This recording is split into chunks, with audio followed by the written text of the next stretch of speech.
Saudara-saudari yang terkasih, selamat pagi berkah dalam. Sudah kita memberi senyum hari ini, Jumat 6 Agustus 2021. Gereja merayakan pesta Yesus menampakkan kemuliaannya. Mari kita awali permenungan kita hari ini dengan tanda kemenangan Kristus. Dalam nama Bapa dan Putra dan Roh Kudus. Amin. Permenungan kita diambil dari Injil Markus bab 9 ayat 2 sampai 10. Salam sukacita, salam sehat, dan jangan lupa untuk selalu bahagia.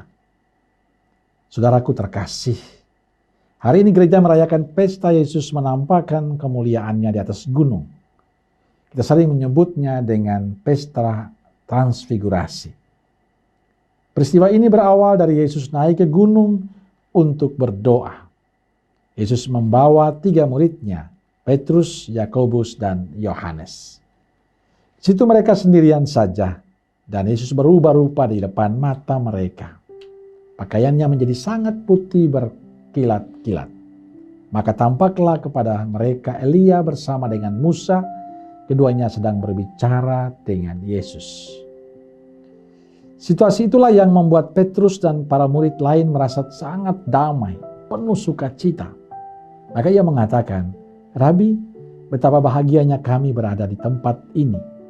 Baiklah, kami dirikan 3 kemah, 1 untuk engkau, 1 untuk Musa, dan 1 untuk Elia." Saudaraku terkasih, peristiwa transfigurasi menegaskan 2 hal bagi kita.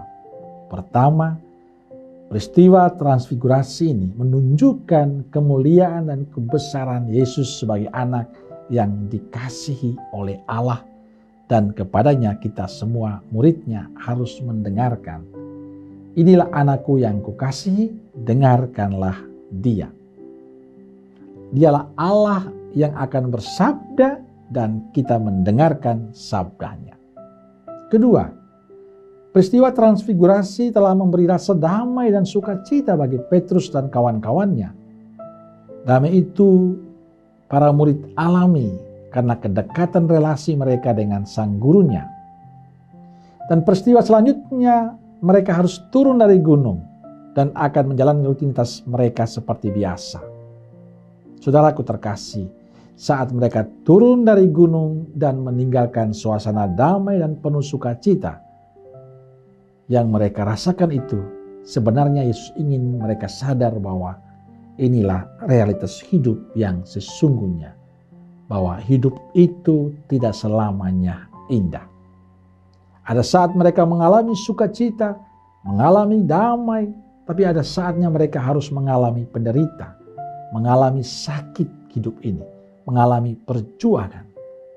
Dan semuanya harus dijalani. Tidak bisa kita mengatakan tidak. Kita harus menjalani semua pengalaman-pengalaman itu. Bagi saya inilah pesan indah untuk kita. Sebab kita masih hidup di dunia ini. Kita masih harus terus berjuang. Kita akan mengalami suka duka kehidupan ini. Tapi satu yang penting, bila kita ingin menemukan damai, menemukan sukacita, menemukan kebahagiaan, datanglah pada Yesus. Membangun relasi yang intim dengan Yesus. Membangun kehangatan kasih dengan Yesus. Ada seorang bercerita dengan saya begini. Di saat saya takut, di saat saya putus asa, di saat saya mengalami kesulitan, baik dalam keluarga, pekerjaan, relasi dengan sesama, satu yang tidak pernah saya lupakan adalah datang pada Yesus. Kadang saya hanya berdiam di hadapan Yesus tanpa banyak kata, cuma mempersembahkan, "Tuhan, inilah aku, inilah hidupku, inilah persoalanku." Dan saya merasa yakin bahwa bila saya datang pada Yesus, saya persembahkan persoalan hidup saya pada Yesus, selalu ada damai, ada ketenangan, ada kebahagiaan.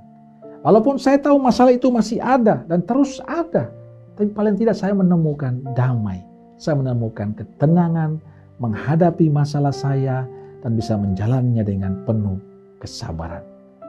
Ini pengalaman yang indah. Datang kepada Yesus adalah solusi terindah bila kita mau tetap tenang dan damai. Saudaraku terkasih, ingin bahagia, ingin damai, ingin sukacita, jawabannya satu. Datang dan dengarkanlah Yesus. Amin. Semoga Allah yang Maha Kuasa memberkati saudara sekalian, Bapa, Putra, dan Roh Kudus. Amin. Roh Kudus Nazaret, doakanlah kami. Amin. Berkah dalam.